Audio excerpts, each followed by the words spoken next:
Here's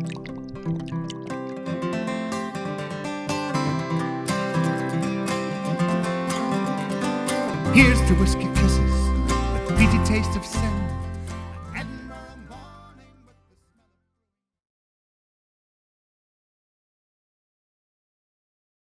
As I shall be known from now on. Blackadder.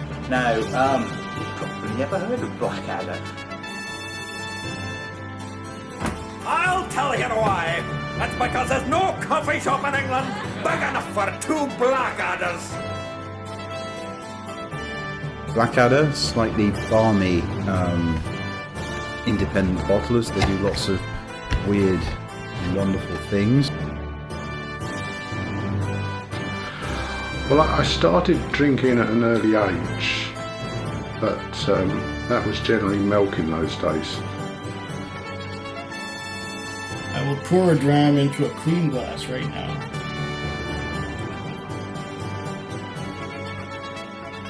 Of ginger maniacs with wild goats nesting in their huge orange beards, or to put it another way, the Scots. I got out the second one. Yeah, but we picked up black snake, we picked up red snake.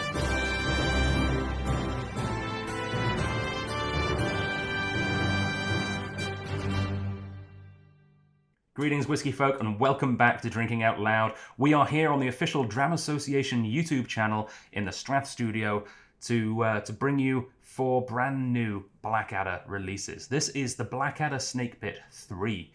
It was with a real heavy heart that I had to cancel this tasting. It was supposed to happen in person a couple of weeks ago, but obviously with the COVID-19 situation as it is, it was for everyone's safety that we did so. But thankfully we can still meet here in the online world. And if you're watching this as part of the YouTube premiere, then please join in the live chat. I'll be right there with you. So if you have any questions for myself or just want to say hi, then please do so. If you're watching this a little later on, please leave us a note in the comments section. It's always great to hear from you guys, especially when we can't see you anymore. It's I don't know when we'll be able to do in-person tastings again. Hopefully it won't be too long, but yeah. For now, at least we can do this. And yeah, Blackadder. So one thing I should mention, of course, with the intro video that you all just saw, in case you didn't read that little message at the beginning, has nothing to do with the Rowan Atkinson show. I can't stress that enough. Legally, we have nothing to do with the show. We're just fans. So why is it called Blackadder? Well, it was started a few years ago, and the current owner of Blackadder, the current guy in charge, was one of the people that started it. His name is Robin Tuchek. It started in 1995, and it was actually named after Bishop John Blackadder, who was a preacher who defied the government rule at the time. He was arrested, and I think he even got put to death. I'm not certain on that, for preaching mass, basically, when he was told not to. And yeah, there's a lot of people defying government rule these days for probably a much less good reason. But anyway, we'll leave politics out of it. So, Blackadder 1 we did over a year ago now. Great success. We had some fantastic whiskies. And the idea of the first Blackadder was to try and showcase the variety that they put out. We had some of their really interesting series. So we had Black Snake and Red Snake, and we had a drop of the Irish, and we had what's the Pete Reek as well. So a bunch of interesting things of brands that they've brought out themselves, plus a little bit of an introduction to their single casks, where we had the Lechaig, which is still to this day the #1 rated whiskey in the history of the Dram Association. The only whiskey, I believe, still to have got over 96 points, which is pretty cool. And yeah, then we had Blackadder 2 earlier this year online, and that released quite an interesting opposite. Blackadder 2, we showcased simply the best of Blackadder's single cask offerings, including some absolutely incredible whiskies from, we had a, what did we call it, a Fenglachless, because we're not allowed to say what it really is. And oh yeah, just some majestic whiskies in that release as well. And now, with Blackadder 3, where, you know, we've got the ball rolling, people understand what Blackadder is a bit now, so we're doing a little bit of both. And we're starting off with something that you probably didn't see this one coming unless you were at one of the other Dram Association tastings where I let slip a little bit of information and may have teased this one. So some of you do know this one's coming. But much like the Blackadder Shizuokas that we got and released earlier this year, which were a really cool treat, this one is not a Scotch. We're starting off today, ladies and gentlemen, with something a little bit more Himalayan. This is Amroot. We're starting off with a raw cask Blackadder Amroot, and I can't believe I get to do this. This is really, really cool. It's a very limited release. We only got 6 bottles of this one. As always, we're sharing our Snake Pit releases with Not Legacy. That's our old partner. Sorry, with Angry Otter. Sorry, Angry Otter. I need to get with the times. With Angry Otter, the co-op stores over in the mainland there, and yeah, we have Amroot. So we've only got 6 bottles of these. Really exciting release. You know, I don't think I've ever actually read the back of a Blackadder box. It says, "Long, long ago, in the days since hidden by swirling mists of time, the trusted sword of Blackadder vanquished the dark forces of evil and justly ruled the lands of northern Scotia. Blackadder, the pure spirit of legend." Epic. All right, so yeah, this is an Amroot from Bangalore. Let's crack open the box. See what we're looking at. So yeah, we actually have the little, the official Amroot logo on this one, which is kind of cool. They've got a really good relationship between Blackadder and Amroot. They deal with each other quite a lot. I think they may have some kind of import-export deal between each other. Interestingly enough, as with all Blackadders, all of the raw casks rather, they are individually numbered. I have in my hand bottle 100 exactly of 174. So that's the bottle I'm going to be cracking open right here. Yeah. Blackadder Raw Cask is carefully bottled as it is drawn from the cask, retaining all its natural cask sediments as well as all of its natural oils and fats, thus ensuring the maximum possible natural flavour in every bottle. This Indian single malt whiskey was distilled and matured in Bangalore. It was then shipped to Scotland before being drawn and bottled at cask strength. For those of you who might have had a couple of Bangalore Amroots, potentially, this has a specific cask number that you can keep track of. This is BA31-2019, bottled by Blackadder in November of 2019. So it was bottled just over a year ago. Really quite cool. And what does raw cask mean? Well, for some of you who have not seen this might come as a surprise, but I'm going to tip this thing upside down and have the effect of what I call the dirty snow globe. Let's see if the camera can pick that up. Ooh, twist it the right way, Adam. There you go. You can see those little black specks in the whiskey that are floating around now. That is actually cask sediment. This is not just non-chill filtered, but just not filtered. They decide to just not bother with that bit. Yeah, really excited to try this. There's actually a little bit of information on the back as well. It's apparently won an award from the Malt Maniacs in 2008. Yeah. Actually, there's quite a lot of information on the back. I may as well read it. The whiskey in this bottle comes from a single cask distilled in Bangalore and selected by Blackadder. The unique combination of aging and maturation at the high elevation of Bangalore helps give what we believe to be unquestionably superior single malt whiskey. It is perhaps fitting to the quality of Amroot malt whiskey that one of Blackadder's single cask Amroot bottlings was awarded the coveted Malt Maniacs Daily Dram 2008 award, in doing so scoring higher than any of its international malt challengers. In this prestigious international blind tasting, Blackadder and Amroot are proud and delighted to have received the Daily Dram Award. We trust that this new and exceptional bottling of Blackadder Amroot will cause you to experience similar delights to those of the Malt Maniacs tasting panel. So, there's one important thing I haven't mentioned about this Amroot, one thing that makes it even more special and even more interesting.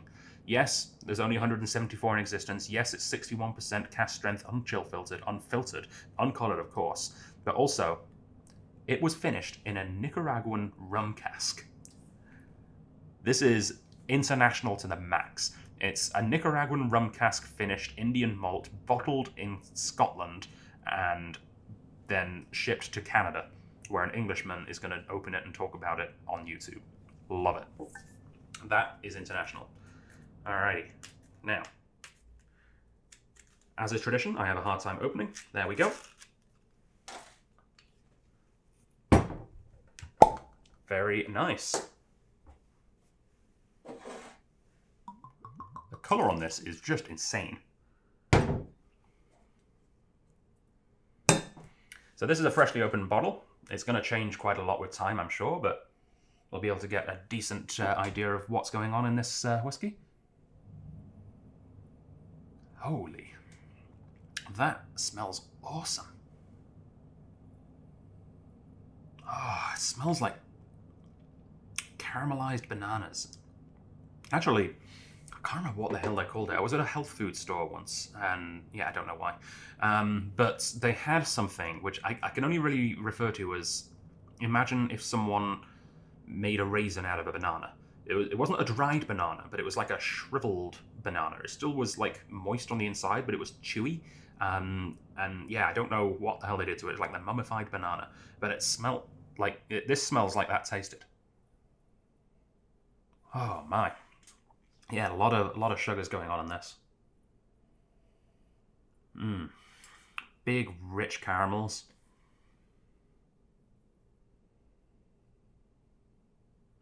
It's like a pecan pie. Or maybe even what's that sugar pie that's made out east? It's not Quebec. It's maybe Acadian, maybe some kind of sugar pie from Eastern Canada. That is absolutely glorious on the nose.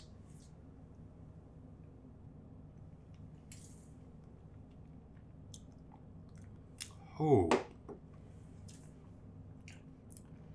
Oh my. So rum cask whiskey is not that common, but it's getting more common. For those of you watching at home who are trying to equate this to a whiskey you've already had, yes, it's a little bit like the Caribbean cask from that distillery that starts with B that I'm blanking on right now. But it's better. It's better. And Balvenie, there we go. It's better than the Balvenie Caribbean cask, substantially, I think. But it's a similar profile.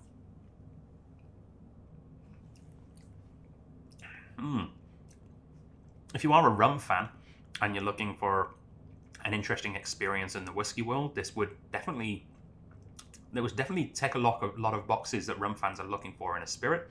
But it's absolutely still a whiskey. It's not been overpowered by the rum cask at all. It's just had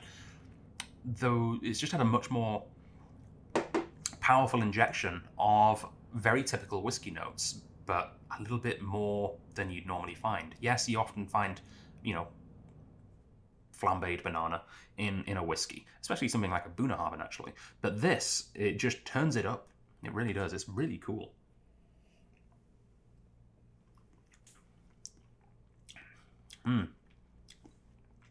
So I am having a little bit of difficulty pinpointing other flavors in there, but that is something that I'm going to see if it changes with a touch of water. Let's see.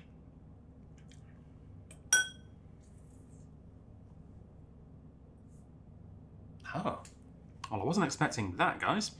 That, all of a sudden, a couple of drops of water smells like, it's called rock melon in the UK. It's cantaloupe rind. That was unexpected. Cantaloupe rind. Yeah. And sweet and earthy, almost like a carrot, almost like a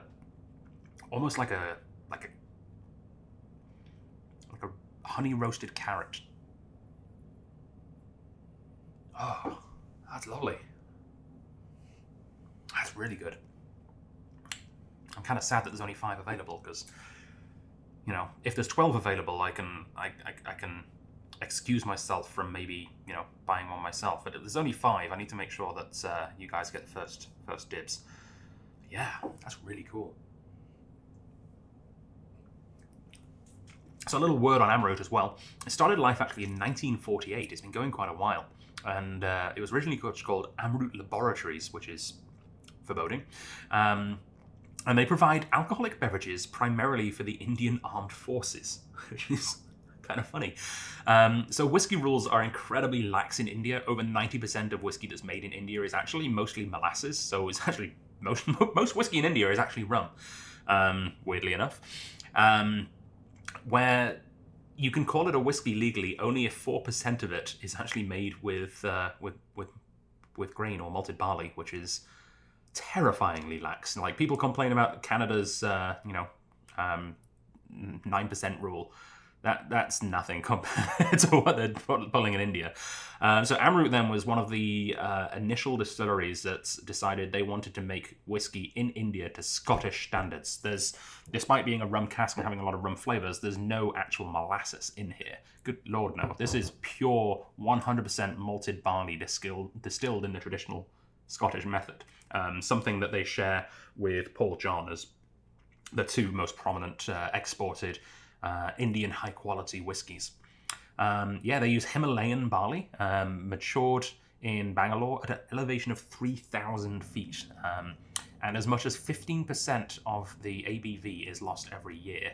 So, yeah, if you think that, it's probably barreled at 65, you can only really get a year and a half out of it sometimes. Not all the time, obviously, but sometimes it is basically ready to bottle because you don't want it to dip under 40 after a year and a half, which is horrifying. Of course, not all the time you can get, 6 years is kind of the maximum I've ever seen in Amrut. But as such, this doesn't have an age statement on it because, unlike Ardbeg, who have proudly just released a 5-year-old official bottling, a lot of companies don't like showcasing that their whiskey is young, even though they have nothing to be ashamed of. In this case, either it was Blackadder or Amrut decided they didn't want to say the age of the whiskey because they were afraid that, people would look down on it because it's diminutive in number. But it is not diminutive in power and quality. This is a beautiful, beautiful whiskey. I'm really happy that a few of you will get to try this at home thanks to cooperating local independent whiskey clubs and who will be enjoying this very bottle at some point. And for those of you who aren't part of one of those independent clubs who wanted to come taste it in person, I'm very sorry that that wasn't possible, but we will hopefully have another Blackadder tasting in person soon, and we will have another Amrut coming down the line. So don't be too worried. We have another one, not a rum cask, but a different cask finish Amrut in the works, so don't feel too left out. For those of you who want to pick a bottle up, then it's available right now at strathliquor.com. You can use the little search bar, or you can click the link in the live chat. And this is available for $217.30, but there's a catch. That's the price. But of course, if you're a premium subscriber, no, you're not called premium subscribers anymore, you're just called Premium Dram Association members. If you are a Premium Dram Association member, then you always get 10% off. So that's great. You already know that this whiskey is only going to cost you $195.57. But we're actually going to extend that 10% off to everyone watching this video, or even if you didn't watch the video, and you just happen to find it, for the next 48 hours, we're going to make this 10% off for everyone.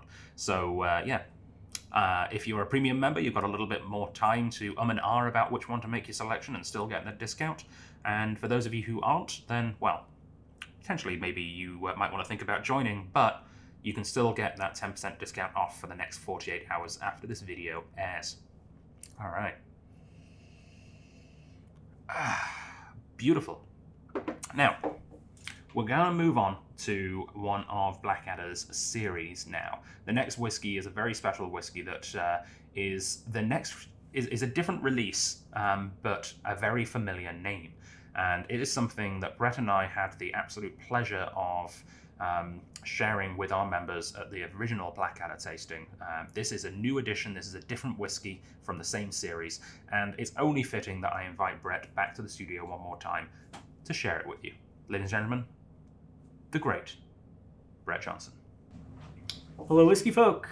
I am pleased to join you again for another Snake Pit tasting. And oh boy, do we have a fun one. That's right, the Black Snake is back. I remember having this with Adam at our initial Snake Pit release in 2019, and it was phenomenal. The Black Snake sold out immediately at the tasting, None even made it to the shelf. And I can't quite say the same here, but honestly, I wouldn't be surprised if it happened. The Black Snake is a wonderful, wonderful story. They do a Solera vatting process where they take 3 different bourbon whiskeys and put them into one large sherry cask, and then drain it, bottle it after a time, and then they leave about a third of it in and then refill it with more bourbon. So it just basically compounds and compounds in flavor. This is number 3, or vat number 3, the third venom of the Black Snake. And I tell you what, I'm just going to jump right into it. 59.7%. Oh, all right. Let's get this pop going. Oh, it's so easy to open these bottles. Perfect.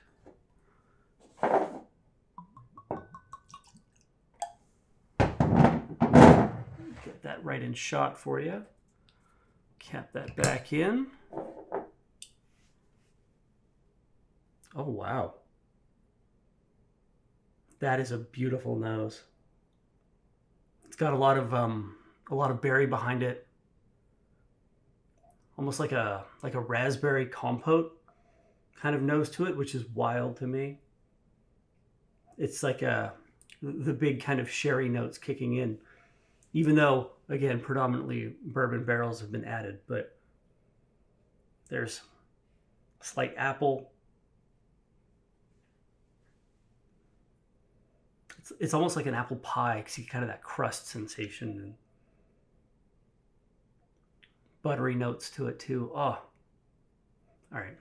Now my favorite part.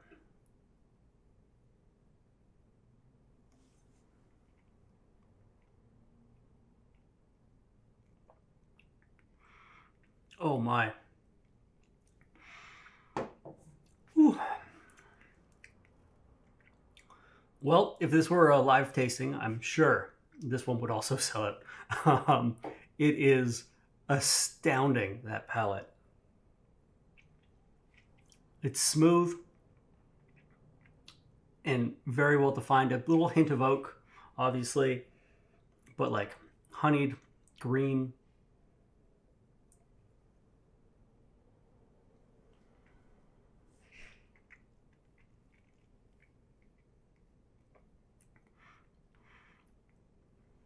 A little floral too.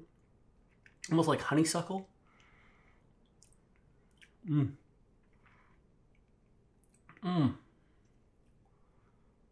So the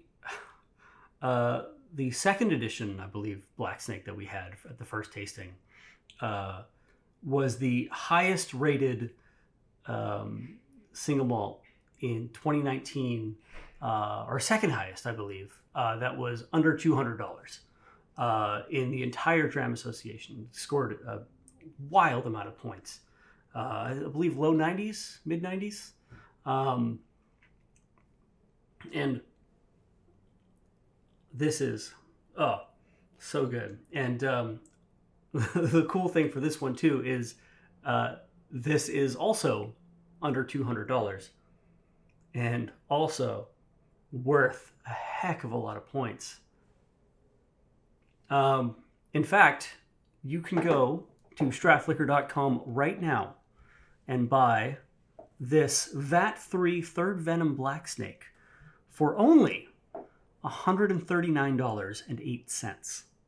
Well under that $200 range. And you know what? Adam talked about it earlier, and I like it. I'm going to do the same. I mean, we're always doing the same, but it's 10% off for all of you premium members of the Dram Association and anyone else within the next 48 hours who managed to catch this video. So you can get it for $125.17. And let me tell you, it is worth it. I hope you enjoy it as much as I do. You know what?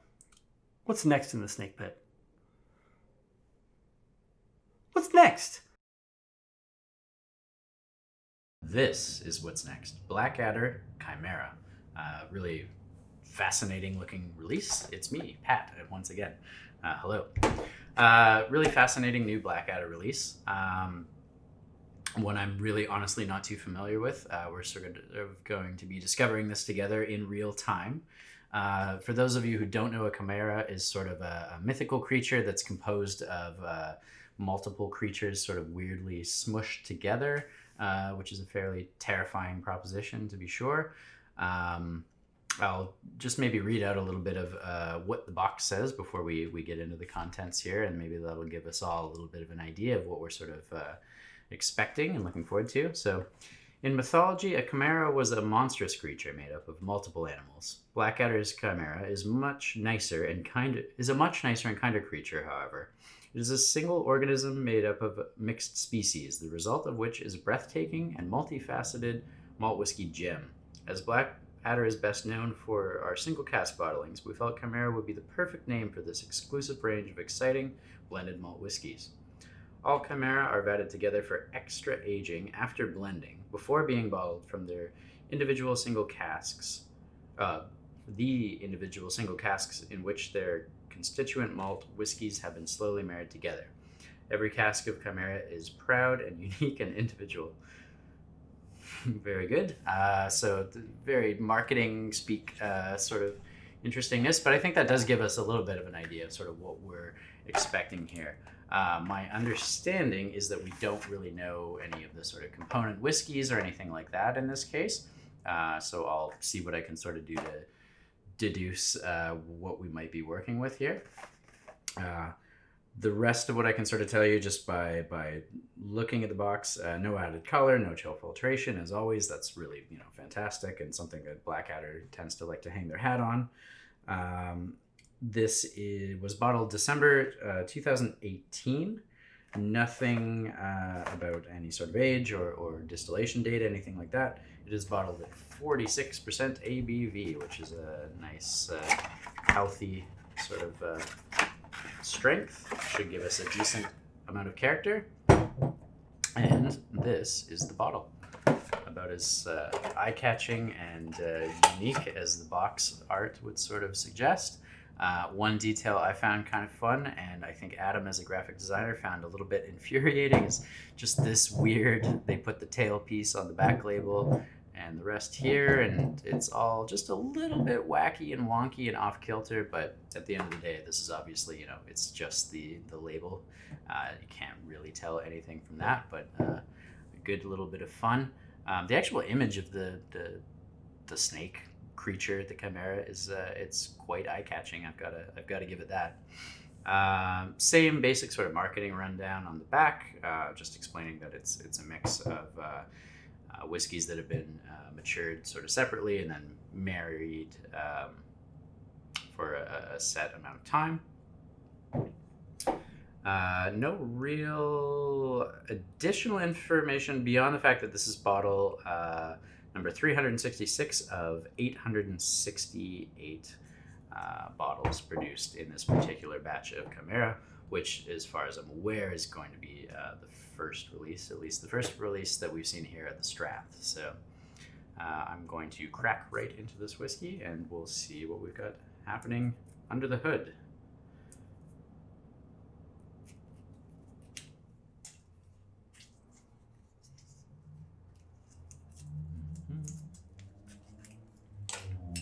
All right, one more bottle pop. Fantastic.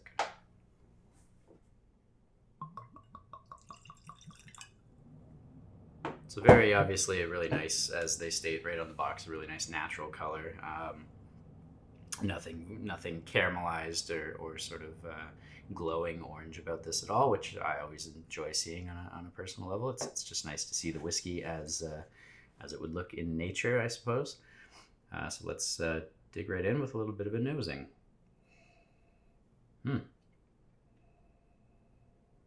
Interesting. So I'm getting sort of green grapes. I'm getting like light sort of white pepper, little smoky sort of notes. There's some nice sort of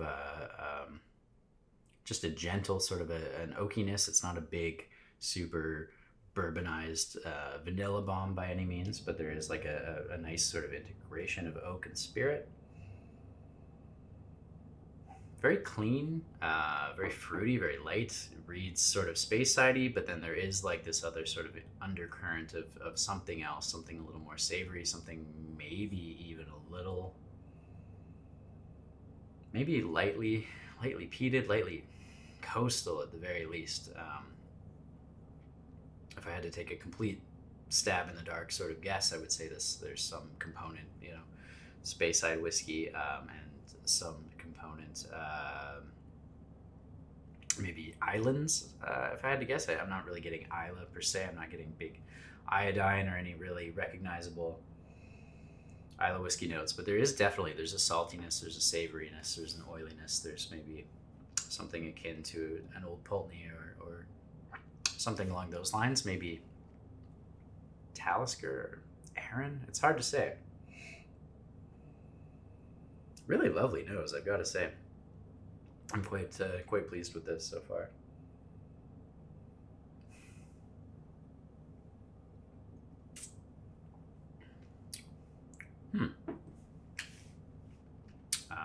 Just initially, just white chocolate, green grapes, vanilla, maybe a little bit of coconut, maybe some milk chocolate as well. There's a richness and a little bit of an oiliness. There's definitely a salty, savory sort of element to this as well that I'm finding very enjoyable.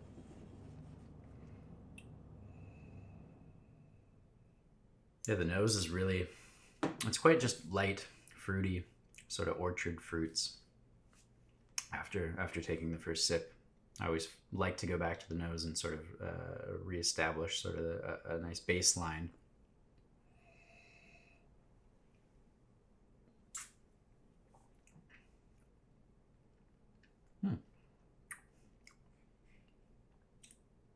It's really nice. I mean, it seems a little bit youthful, potentially, but it's sort of hard to pinpoint that exactly. There's some dry, sort of tannic, slightly woody sort of notes to it as well. Yeah, really fascinating. I can't exactly, it's sort of, like the snake on the bottle, it's slithering around a little bit. It's changing for sure. It's definitely components that are pretty nicely integrated, but also somehow distinct and apart at the same time. It's like, it really is like drinking at least two whiskeys kind of simultaneously. It's quite interesting.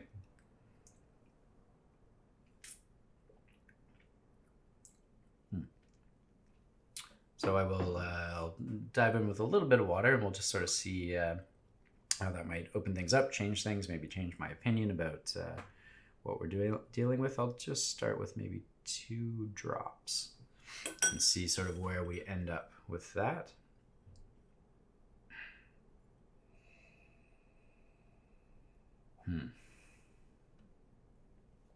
This could be one to tread a little bit lightly with as well. I just recorded another whiskey for a completely separate video where I experienced sort of a similar phenomenon. Still some of those light sort of fruit notes. I don't really feel like I'm getting anything new on the nose, at least with the addition of water. It's, it can work in a multitude of ways with water additions. You can sometimes end up with a lot more on the nose and maybe less on the palate. It can go the other way. It can do both. It can do neither.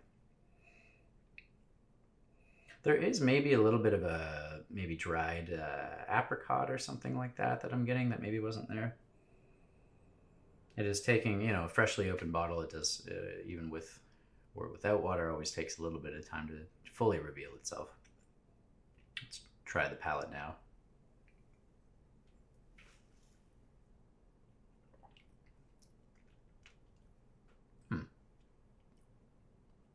It's quite nice. Still pretty forward on that really creamy sort of white chocolate mixed with milk chocolate sort of a note. I'm not sure I'm getting anything necessarily new.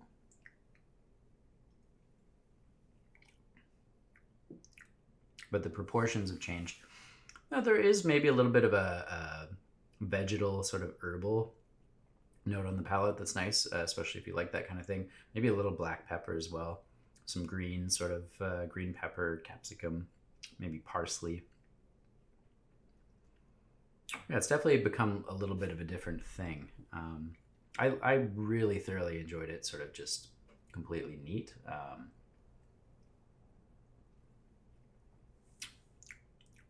So again, with this one, I would advise anyone who picks one up, definitely tread a little bit carefully with water. I certainly wouldn't go any more than I've gone here, and that was just 2 drops. So just something to be a little bit aware of.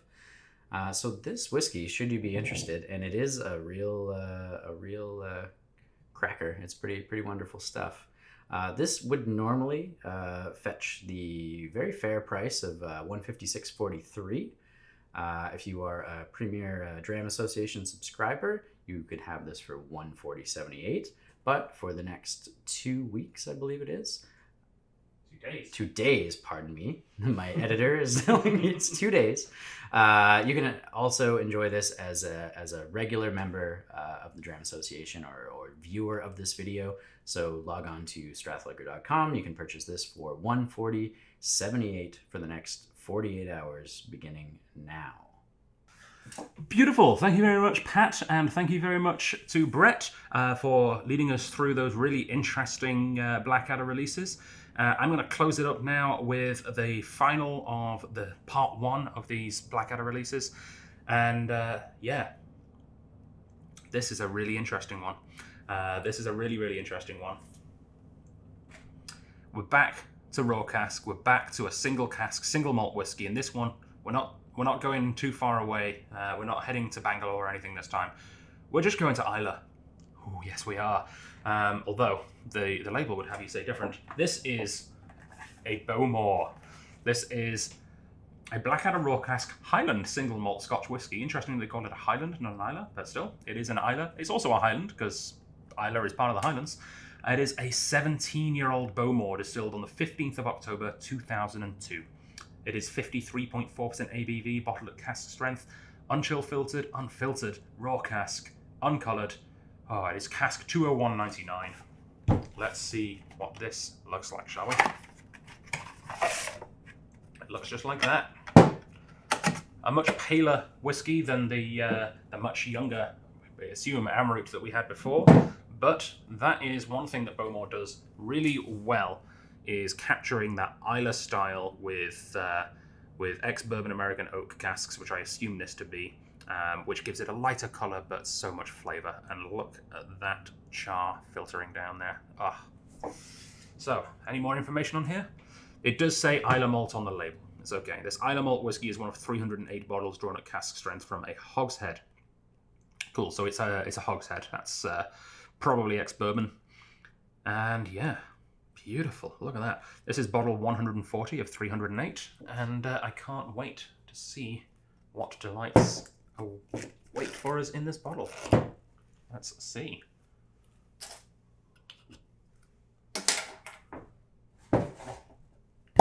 Very nice. So I was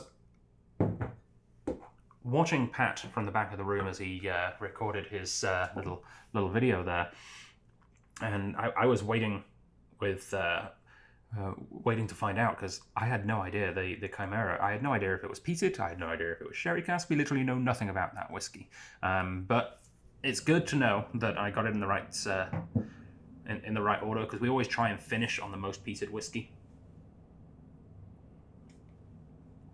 And the Chimera didn't sound particularly peated, but Bowmore we can expect not a huge amount of peat, but at least a little bit. And actually, on the nose, it's not that peaty, I have to say. Oh, it smells... Am I sure this is a Bowmore? Because it smells like a Bunnahabhain. It smells like a bourbon cask Bunnahabhain. That's really interesting. It's lemony. It's got like a lemon curd.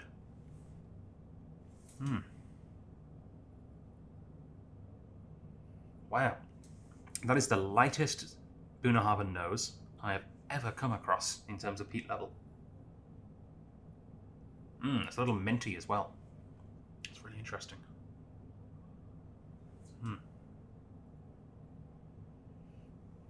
Oh, and there we get a little smoke. It was just playing hard to get.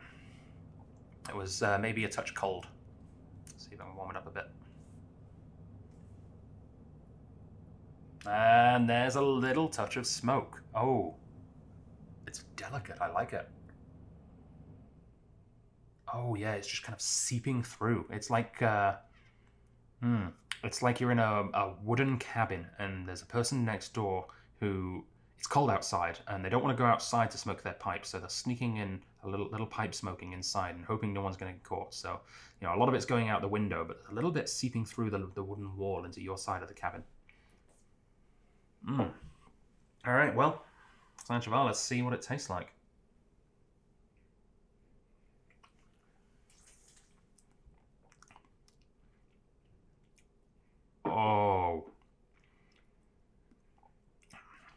Oh, rich oak and tobacco. Beautiful, sharp lemon notes still. Oh, it's like a tobacco with lemon peel in it. Oh, and it's salty. Oh, that is a real weird Bowmore. I'm used to Bowmore at this age being kind of weird and like lavendery and floral, and it's quite peaty. This is the lightest peated Bowmore I think I've ever had. But it's gorgeous. The peat is there. It's just coming across in such a different way.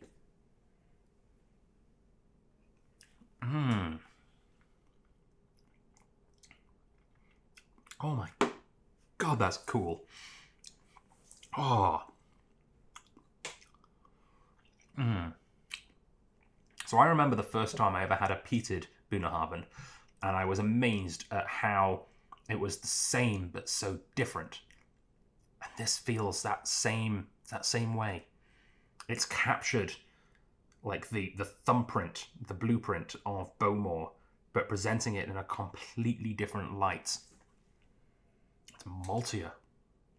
Oh, that's cool. Oh. And I'll say, I really like this. This might be my favourite Bowmore. It's from the 15th of October 2002, I should mention as well. It was bottled in 2019 in October. They suggest adding a little water to release its full flavour, which I will do. But I did prepare a little trivia about Bowmore, so let's see what information I had. Bowmore normally have their barley at around 25 to 30 parts per million. I have a feeling this was maybe lower, or maybe it just matured in a different, interesting way. It's very, very cool. Made from a mix of in-house peated barley and unpeated malted barley from the mainland. It sources its water from the river Lagan, and interestingly, its wastewater is actually reused and goes into heating the local public swimming baths, so a swimming pool, which is pretty cool. It was the first Islay whiskey on record to be purchased by the British royal family. A cask was ordered way back in 1841 for delivery to Windsor Castle. Oh, it's smokier after water. Huh. Normally, in like non-whiskey life, like adding water to something usually makes it less smoky, but this is quite interesting. That's quite different.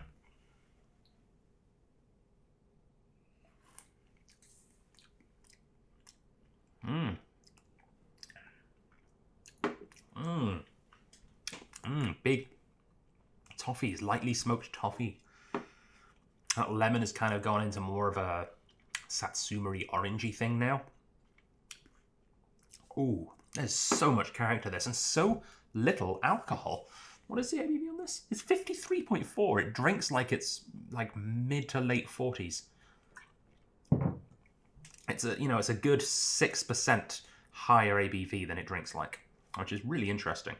It does like, I added a couple of drops of water because it recommended doing so to get the flavor out, and the guys at Blackadder know what they're talking about. I'm gonna, kudos to Robin Tuchek. He does a good job of these, and I want to follow his advice there. But it certainly didn't need water in terms of reducing any kind of ABV.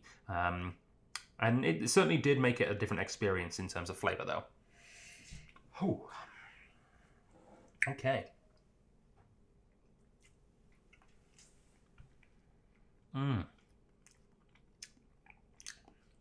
Oh. Oh, wow. So actually, the saltiness really comes through as well. It's salted, slightly smoked salted caramels. Oh. So the final whiskey of the outturn, the first part of the SNWS December outturn video, which was the last video we released in the Drinking Out Loud series, I mentioned a lot about the equivalent official bottling, because we had a really, really awesome sherry cask Ardbeg, which reminded me a lot of the Ugadal. This also reminds me of an official bottling, not as well known and not as certainly not a core official bottling like the Ugadal, but this reminds me an awful lot of the Bowmore Vaults Edition 1, where they released a bottle of Bowmore at high strength, I'm not sure about cask strength, where they were trying to specifically highlight the coastal flavor of Bowmore rather than the smoky flavor, and the flavors that came from being matured in the number 1 vaults, like the sea level, like the oldest whiskey maturation site in Scotland. And I would say, I don't know if this was matured in the number 1 vaults. They have, other warehousing available. But if it was, this showcases that flavor profile a whole lot better. This is like a perfected version of the Bowmore Vaults Edition 1 to me.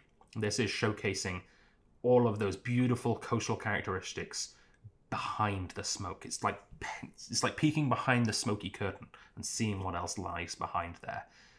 This, like, if you're not usually a fan of smoke at all, try this whiskey. This is like Bowmore meets Old Pulteney. Oh, yeah, this is a... If I was giving this a SNWS... Well, not an SNWS nickname, but a Dram Association nickname, I guess, I'd probably name it something along the lines of, like, Bowmore Nahaven. Because it's really Boonahaven Bowmore. Or Old Pulteney. Like... Oh, it's really cool.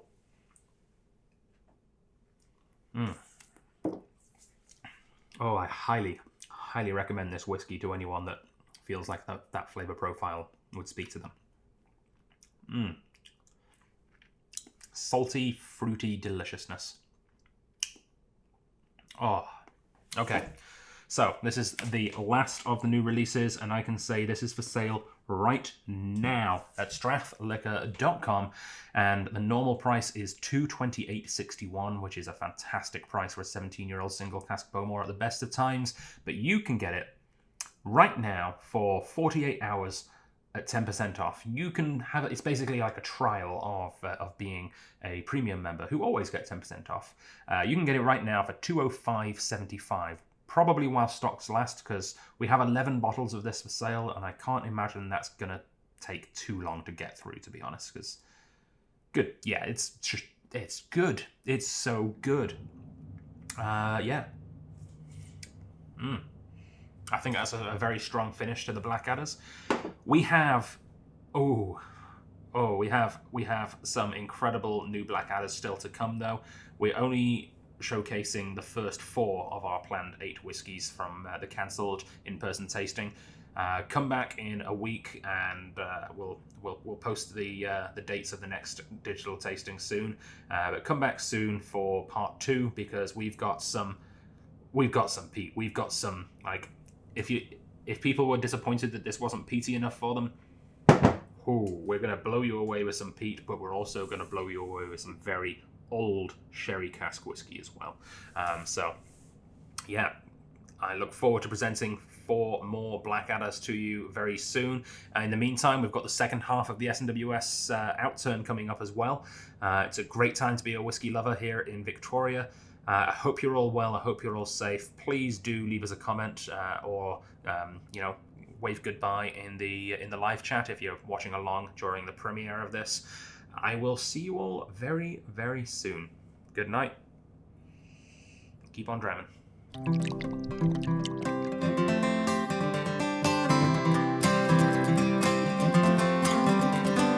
Here's to whiskey kisses with the peachy taste of scent.